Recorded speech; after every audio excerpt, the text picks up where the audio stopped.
নমস্কার। কবি মন্দাক্রান্তা সেনের লেখা নকুল সাহেব।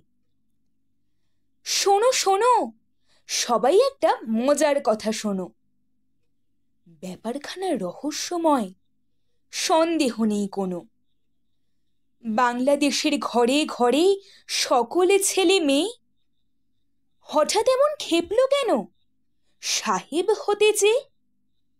বাঙালি বাপ মায়ের শিশু যখন গেল স্কুলে, অন্য ভাষার চাপে নিজের ভাষাই গেল ভুলে।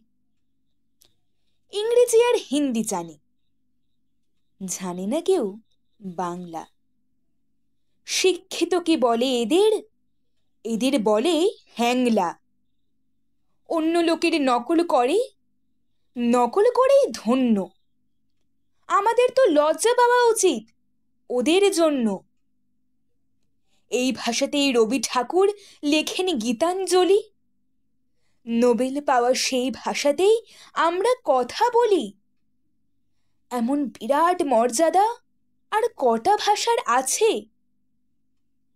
আমরা কেন বিকিয়ে যাব অন্য ভাষার কাছে? তাই তো বলি, আপত্তি নেই অন্য ভাষা শিখতে, আপত্তি নেই হিন্দি বলায় ইংরাজিতে লিখতে। কিন্তু যারা নিজের ভাষা বাংলা গেছে ভুলে, তোমরা তাদের কানটি দিও আচ্ছা করে মূলে।